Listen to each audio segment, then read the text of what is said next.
Royalty နဲ့အတူလဲလဲသွားမယ်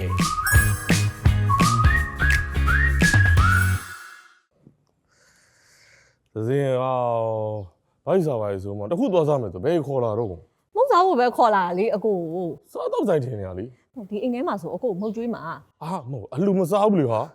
အဲ့လိုမဟုတ်ဘူးအကိုအထဲမှာမဟုတ်ကျွေးမဲ့သူရှိတယ်အကိုရဲ့အဲကြောင့်မခေါ်လာတာ အလုံးဝကြီးမယ် ဟုတ်တယ်အကိုလဲလဲသွားမယ်လေ Royalty လဲသွားမယ် ဟုတ်တယ် သားပဲ Okay ဘယ်သူအိမ်လဲ အကိုသိချင်နေမလား အေးဘယ်သူအိမ်လဲလို့ ပရိသတ်တွေလည်းသိချင်နေပြီ ဘယ်သူအိမ်လဲ အချိန်ဆွဲတော့ဦးခေါ်ရမယ်အဲ့တော့ Royalty နဲ့အတူလဲလဲသွားမယ် ဒီပုံမှန်လည်းလုပ်ပါလား လာ အေးရရှင်းနေတာစစ်တွေမျိုးစုံနဲ့အိမ်တို့ကောင်းတာတော့လာတော့ အများကချန်အပြင်နဲ့ရှိသေးရနော် ဘယ်သူအိမ်လဲ ပြောမယ်အကိုအထက်ရောက်သိလိမ့်မယ်အကိုသိလိမ့်မယ် ဘူးအိမ်လဲမိစေ သစနဲ့ကိုကောင်လာလေကြလားလာ ဘယ်သူများလဲလို့နန္ဒာကို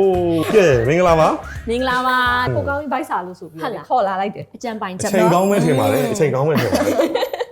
ဒီနေ့အိမ်မှာဒဝဲမုတ်လက်တော့လှုပ်ရှားနေကြတာ ဟာမေဝမ်းသာ ခါရဲတာဝင်ချိုင်လိုက်တော့ ကဲ အဲ့တော့ဟင်းရည်လေးနာနာပူပူလေးထည့်လာခဲ့မယ်နော် โอเคကျေးဇူးပါနာနာအိမ်မှာတကူကနော်သူဟုံးမိတ်လက်ရလေးစား ဟုတ်တယ် အားတော့သမီးတို့နေကောင်းလား အေးလား လာပါ ဟုတ်တယ်ဒီနေ့မုန်းလက်တုတ်ချက်တော့အားရပါရ ဟုတ်တယ် ပေးပါမယ် အဲ့ဒါပါ ရပါပြီ အေးဟာသင်စားဘူးလား စားဖို့အဘော ကိုကောင်းလဲအဲ့မှာမွေးကားထင်ပြီးတော့သွားစားတာအမှန်တော့တဝဲမှာတဝဲရောက်တော့ဒါပေမဲ့အဲ့လိုမျိုးခေါ်ပေါ်တွေပါသိစားမသိဘူးမေးကြည့်လေတော့တစ်ခါလဲ ဟုတ်တယ်ဟုတ်တယ် ဟုတ်တယ်မုတ်လက်တော့လို့ခေါ်ပေမဲ့တချို့ကျတော့အတုတ်လို့ဘာလို့ထင်ကြရပေါ့နော်တကယ်တော့ဒီလိုမျိုးပဲမုတ်တီဟင်းရည်လိုပဲအရေးကြဲကြဲလေးဒါပေမဲ့သူ့ရဲ့ထူးခြားချက်ကဘာဆိုချင်းပြုံးပြုံးလေး အချင်း ကိုကောင်းဆိုရင်စားကြည့်ရတယ်ပိုသိလိုက်မယ်ဆက်ရောဆက်လား စက်တာကြောင့်တော့ဒီမှာငြူသီးမှုကိုကိုထည့်စားလို့ရတယ် ကိုကောင်းကြိုက်တယ်အဲ့ အတင်းမဆက် ပြီးတော့ဒီမှာကြည့်ထူးခြားချက်ကပါဆိုငြုံသီးစိမ့်လေးနဲ့လည်းတို့ကထည့်စားတာ အော်အဲ့လို ဟုတ်တယ်ဒါလေးတွေကကြတော့ဒဝဲမှာရောင်းတယ်ဒီစားကလေးခွေလေးတွေပေါ့ အဲ့တော့ရန်ကုန်ကစားလေးခွေနဲ့မတူဘူး မတူလုံးဝမတူသေးသေးလေးတွေကိုထည့်စားမှပိုအရသာရှိတာ အော် အားကြောင့်လုံးဝဒဝဲကနေပြီးတော့ကျိုးမှားထားတာ ကျေးဇူးတင်ပါတယ်ကျေးဇူးတင်ပါတယ် ရုပ်တိကြတော့လေဟိုရုပ်တိအစိမ့်တော့မဟုတ်ဘူးပေါ့နော် ဟုတ် ဟုတ်ကဲ့ အဒီတို့လေဒီမှာပြင်းနံတီးလေးတွေ အော်ပြင်းနေ အဲ့ဒါပိုးဆက်တာလား အဲ့ဒါလေးကမှွေးလဲမှွေးတယ်စက်လဲစက် ဆက်လဲဆက် ဟိုကမမှွေးပေါ့နော်အစိမ့်က ဒီမှာဒီတားစားချင်နေကြ ဒါစား ထည့်ပေးလိုက်တော့ โอเค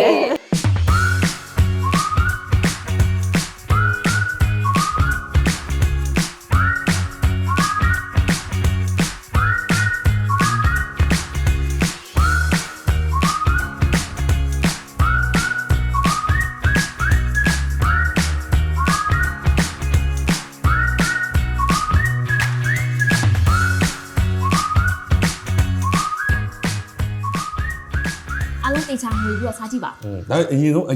ရင်လေးကိုအရင်သိကြတယ် ဟုတ်ကြီးကြည့်မြည်ကြည့် ချင်းချင်းလေး ချင်းချင်းလေးတော့ ဟုတ်တယ်ချင်းပြုံးပြုံးလေး ချင်းပြုံးပြုံးလေး သူချင်းတာတကူတံမြာတိချင်းတာနဲ့မတူဘူးဘယ်လိုရှိ ဟုတ်တယ်အဲ့ဒါဒီဒဝဲမိုးလက်တော့ပြထူးခြားချက်ပဲ။ तू ကကြတော့လေဒနီးရီကိုအချင်းဖောက်ထားတယ်အချင်းရည်နဲ့လှုပ်ထားတာ အော်အဲ့လို ။တဘာဝအချင်းရည်တစ်မျိုးပဲပေါ့နော် အားလုံးမှွေပြီးတော့ရတာ ။နောက်ထပ် နောက်ထပ်တစ်မျိုးအစ်စ်ဟုတ်ရ ဆက်နေကိုကောင်းလေး ဟောစက်တယ်ဟိုတော့ဝဲလို့ဘယ်လိုပြော ဆိုင် စားရဲ ဆိုင် အရန်စက်တယ်ဆိုတော့ ရားရိုက်ဆိုင် ဆိုင် ရားရိုက်ဆိုတာနဲ့တွဲလိုက်တာဆိုင်ရားရိုက်ဆိုင် ရားတယ်စားရဲဒီလိုရားတဲ့ဟာအရန်စက်တယ် နည်းနည်းစင်တာပေါ့ရားတိုင်းဆိုင် ရားတယ်စားရဲ ဆိုင်အရင်ဆက်တယ်ပေါ့ ကြိုက်တယ်ဆိုတော့ ကြိုက်တယ်ဆိုကြိုက်ရဲ ကြိုက် ကြိုက်ရဲ ကြိုက် ကြိုက် ခုနလိုလေးယူလေးသိမ့်လေးပဲ အရန်ကြိုက်ရော ရားတိုင်းကြိုက်ရဲ ဒီရားတာဟာ ရားရိုက်ရအရင်ဆိုရားရိုက် ဟုတ်တယ်ဟုတ်တယ် ဟုတ် ဟုတ်တယ်ဟုတ်တယ် အဲ့လို နည်းနည်းတင်ကိတန်းနဲ့မှတ်မိသွားပြီ ပွင့်တော့တော့ပဲ အဲ့တော့ကိုကောင်းရားတိုင်းကြိုက်ရပေါ့ ရားတယ်ကြား ရှင်းရှင်းပဲတော့ပေါ့ တော့ဆက်နေပြ အာကိုကောင်းကြီးစက်နေပြီဆိုရင်ဒီမှာရေခဲသားထဲမှာအေးတွေရှိကြိုက်တဲ့တော့ပါယူတာ အရှိရအခုအားမနာတော့နော်โอเคဟာ Friday ရိုက်ဒီအများကြီးပဲအပြည့်ဖြေ Friday ပဲ Friday တောက်ချင်နေရတယ်ဟော တိန်လုံးကြိုက်လို့လေအမြင်အပြည့်ဖြည့်ထားတယ် ကဲအန်ဒီရော ဒီစုံလေး ဟုတ်ဟုတ်ပြီလား ဒီဆိုဟုတ်ကဲ့ ခဏတော့စပြလေး ဟုတ်ပြီလား ဒီနေ့စပြည့် ဟုတ်ကဲ့လားโอเค စီပါ ရ ဒီပါအကို ကဲကိုကောင်းတော့အနည်းနဲ့တူတူဒီဆို ပြီးစော ဟုတ်တယ် မြင်တော့ပါကွက်ဒီပဲအေးပါအေးပါ အဆက်ပြေအောင် စက်ပြီပေါ့ဒါနဲ့ပြန်ထိပြီး အ တော့ ဆက်ပြေသွားလား ပြန်စား ဟုတ်တယ်ပြီးတော့နောက်ထပ်ထူးခြားချက်တစ်ခုကလေဒဝဲကမုံလက်တုပ်ဆိုင်တိုင်းနီးပါးမှာ variety နဲ့တွဲပြီးတော့ရောင်းတယ် ဟုတ်လား ဟုတ်တယ်အခုလိုမျိုးပေါ့နော်လုံးဝစက်နေတဲ့သူတွေတောက်လိုက်တယ်ဆိုရင်လုံးဝအဆက်ပြေသွားတယ်ပြီးတော့သူကလိုက်ဖတ်တယ်ပေါ့နော်အရာလားဟုတ် ဘာ တယ် ဒီအဆက်တော်ပြေဟုတ်တယ်အရန်ကောင်း တကယ်ချက်ကျွေးရကြိုးနဲ့တယ်အဲ့လိုစားပြီးတော့လေ ဒါနဲ့အပြင်မှာလေပြပင်ပန်းမှတော်တော်စုံတာပဲနော် ဟုတ်တယ်ကူကောင်းကြီးလိုက်ပြအောင်မယ်စားပြီးနော်ချင်းနေစင်းမယ် နောက်ရ channel ဆင်မယ်နော် yes โอเคရှန်ထဲမှာဒီအမျိုးအစားတွေတော်တော်စုံတာပဲနော်အပင်တွေဒါထိမ့်သိမ့်ရတာတော့စောက်ရှော့ရတာတော့ပြီးတော့ဒီလိုမျိုးကိုယ့်ရဲ့အိမ်တွင်းထဲမှာဒီလိုလှအောင်ပြန်ဆင်ရတာဆိုဒီစား view ဆိုင်ရမှာ ဟုတ်တယ်ဒီကတော့ဖေဖေနဲ့မေမေပေါ့ ဩ ဖေဖေနဲ့မေမေကလုံးဝအသေးစိတ်ပေါ့နော်သူတို့ site ချင်တဲ့အပင်တွေကအစာပြုစုတာအဆုံးပေါ့နော်အဲ့လိုမျိုးတနေ့ channel မှာပဲအချိန်ကုန်ကြတယ်ပြီးပြီဆို channel လုတ်တွေလုတ်ပြီးတော့လေသူတို့မှလေချွေးဘယ်ရွေးညာရွေးနေသလားအဲ့ဆိုမနနာရေခဲတတာထဲ variety ထုတ်တိုက်ရတယ် ဒါကြောင့် အဲ့ကြောင့်အမြဲအပြည့်ဖြည့်ထားတာ အိမ်ပေါ်အိမ်တွင်းအိမ်အပြင်ဟိုစုံမယ်ဟိုအပေါ်မှာပဲဟာ ဟုတ်တယ် အပတ်လေ အစုံညာ ပင်နေဆိုင်တာအများကြီးပဲနောက်တေချာဂယူဆိုင်မှန်သိတာဒီလားအရွက်လေးတာလှညာပဲနော်ဖုန်းလေးပါရအောင်မရှိဘူး ဒါနဲ့ဒီ၃ယောက်ပေါင်းမိတာအခုမှကြည့်မိရကျနန္ဒာကလည်းကိုယ်တိုင်ချက်ပြုတ်ပြီးတော့တကယ်အိမ်ရှင်မတွေစိတ်ကြိုက်နော်လာပြီးတော့ဟိုအခုလိုမျိုးကိုကောင်းတော့တကယ်မစားဘူးတဲ့မသိတဲ့အစားတောက်တွေကိုတော့ပေးချာချာကိုမိတ်ဆက်ပေးလိုက်တော့နော် ဟုတ်တယ် အဲ့တော့ပြီးတော့သဇင်ဆိုရင်လည်း Master Chef မြန်မာရဲ့ MC လုပ်ခဲ့တယ် ဟုတ် နော် တယ် ကိုကောင်းလေးဒါဟိုအမှန်တမ်းပြောသွားမယ်စားမယ်ဆိုတာ ဟုတ်တယ် food blogger တွေရဲ့အစပဲနော် အစားပဲဟုတ်တယ် အဲ့တော့ဒီ၃ယောက်ပေါင်းပြီးမှတော့အစားတောက်အကြောင်းလေးနည်းနည်းပြောချင်တယ် ဟုတ်တယ် foodie စီလေးကိုရီးယားနော် အစားတောက်ချစ်မြတ်လို့သူတွေ စားတော့ချစ်မြတ် အဲ့နဲ့နန္ဒာအခုလိုမျိုးအစားတောက်တွေကိုချက်တာပြုတ်တာမှဘယ်ဟာတွေပို့ပြီးတော့ဟိုကိုခံယူချက်တွေနဲ့အဲ့လိုမျိုးသေးချာ use site ပြင်ဆင်ပြီးတော့ချက်လေအဲ့လို ဟုတ်ကဲ့ဟုတ်အဓိကပေါ့နော်ကိုလက်ရလေးကိုစားစေခြင်းနဲ့စေတနာပေါ့နော်စေတနာလေးကိုတော့ဟုတ်တယ်အရင်ခံလိုက်တယ် အဲ့ဒါသေးကြတယ်ကိုယ်တိုင်ကိုတွေ့ နော် ဟုတ်တယ်ပြီးတော့နောက်တစ်ခုကသူတို့စားခြင်းတဲ့ဟာလေးကိုမှနနာကျမ်းမာရေးနဲ့ညီညွတ်အောင်ညီညွတ်ဆုံးဖြစ်အောင်ဘယ်လိုမျိုးချက်ရမလဲပေါ့နော်အဲ့လိုမျိုးလေးကိုစဉ်းစားဖြစ်တယ်ပြီးတော့နောက်ဆုံးကကြောက်တယ်နော်တန့်ရှင်းမှုပေါ့နော်ကိုကနော်ချက်ပြုတ်တဲ့အခါမှာပေါ့ဟင်းစာဝယ်တာအစဘယ်လိုမျိုးချက်ပြုတ်တာအလဲပြီးတော့ကျွေးမွေးတာအဆုံးကနနာတို့ရတန့်ရှင်းမှုရှိဖို့လဲလိုအပ်တယ်ဒီအင်ရှင်မရဲ့အနေနဲ့ရတယ်လေအဲ့တော့အဓိက၃ချက်ကတော့ဒါပါပဲဟုတ် ကိုယ်တိုင်ကိုကြကိုစားသလိုကိုအဖေမေတွေကျွေးသလိုမျိုးဒါမျိုး နော် ဟုတ်တယ်ဗျာ စေတနာနဲ့ချစ်တွေမြတ်တာရင်းနဲ့ လာဟိုမှာတော့ထိုင်ပြီးပြောကြအောင်နော် ဟုတ်ဘက်တာရတာပဲ ဟုတ်တယ်ဟိုမှာကြည့်ပါအောင်တင်းနေ ဒီနေရာလေးပါရတာပဲ ဟုတ်တယ် ကဲဒီနေရာမှာအစားတော့နောက်တစ်ခုထပ်စားလိုက်ရဩ ဟိုမှာ ready ပဲတောက်တော့ right ဟုတ်တယ်ကဲဒါနဲ့ကိုကောင်းလဲခုမှဒီဒါအစားတော့နဲ့ပတ်သက်တာလေးပြန်ပြီးပြောရတော့လေသွားမယ်စားမယ်လေးရိုက်တာကိုတတိရတယ်နော်ကိုကောင်းတို့ဒီအစားတော့ဒီကြော်ညာတဲ့ခါမှာကိုကောင်းတို့ကြတော့ဒါ review လုပ်တဲ့သဘောပေါ့နော် review လုပ်တဲ့ခါမှာတစ်ခါတည်းကြာရင်မကောင်းတဲ့ဟာကိုလည်းကောင်းအောင်အတင်းပြောရမျိုးကြီးလာပြောရဆိုရင်အဲ့ဒီတာဝန်ခံပြီးတော့ရှေ့ထွက်ပြီးတော့ဒီ food တွေကို review လုပ်တဲ့သူတွေကအရန် ethic ကအရန် smart ဖြစ်ဖို့လိုတယ် ဟုတ်တယ် ဟုတ်တယ်နော် အဲ့တော့အခုနောက်ပိုင်းဒီလူငယ်တွေတော်တော်များများလဲဒီ food ကို review လုပ်ကြတာတွေ့ရပါတယ်ဒီဟာလေးတစ်ခုပဲဟိုစိုးရင်တယ်ဗောနော် ဟုတ်တယ် ကိုယ့်ရဲ့အစားအသောက်ကိုကြော်ညာမဲ့ဟာကအခုနပြောလို့အတင်း